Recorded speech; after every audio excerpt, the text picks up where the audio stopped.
వచ్చిందా అన్నట్టుంది హైదరాబాద్ పరిస్థితి. నగరమంతా పీకల్లోతు నీళ్లతో నిండిపోయింది. బయటకు రావడానికి లేదు, లోనికి వెళ్లడానికి లేదు. మరోవైపు కరెంటు కోతలు. మొత్తం మీద హైదరాబాద్ ప్రజలు నరకాన్ని అనుభవిస్తున్నారు.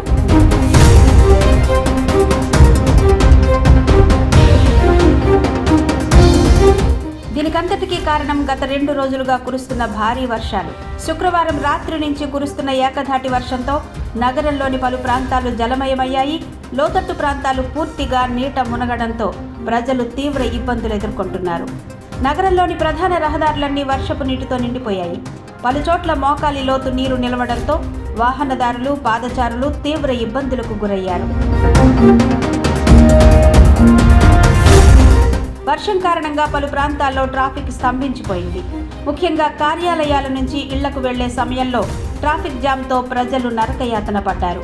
పేట్నీ కాలనీ, రసూల కాలనీ, విమాననగర్, మూసాపేట్, ఇందిరానగర్, అల్లుడబాయి, తార్నాక వంటి లోతట్టు ప్రాంతాల్లోకి వర్షపు నీరు చేరడంతో ప్రజలు సురక్షిత ప్రాంతాలకు తరలి వెళ్లాల్సి వచ్చింది.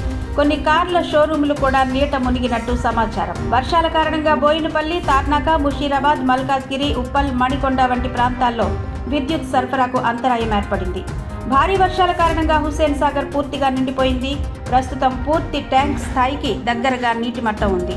లోతట్టు ప్రాంతాల ప్రజలను జీహెచ్ఎంసీ అప్రమత్తం చేసింది. ముఖ్యమంత్రి రేవంత్ రెడ్డి, మంత్రి పొన్నం ప్రభాకర్ భారీ వర్షాల నేపథ్యంలో అధికారులను అప్రమత్తం చేశారు. లోతట్టు ప్రాంతాల ప్రజలు జాగ్రత్తగా ఉండాలని సూచించారు. జీహెచ్ఎంసీ, రెవెన్యూ, పోలీసు అధికారులు సమన్వయంతో సహాయక చర్యలు చేపడుతున్నారు. నీట మునిగిన ప్రాంతాల్లో ప్రజలను సురక్షితంగా తరలించడానికి బోట్లను కూడా వినియోగిస్తున్నారు. అత్యవసర పరిస్థితుల్లో ప్రజలు 100 లేదా 14029555500 నంబర్లకు సంప్రదించాలని జీహెచ్ఎంసీ విజ్ఞప్తి చేసింది. వాతావరణ శాఖ ప్రకారం రాబోయే 24 గంటల్లో కూడా హైదరాబాద్లో వర్షాలు కొనసాగే అవకాశం ఉంది.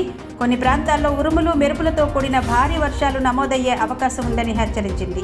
ప్రజలు అత్యవసరమైతే తప్ప బయటకు రావద్దని, అప్రమత్తంగా ఉండాలని అధికారులు సూచిస్తున్నారు.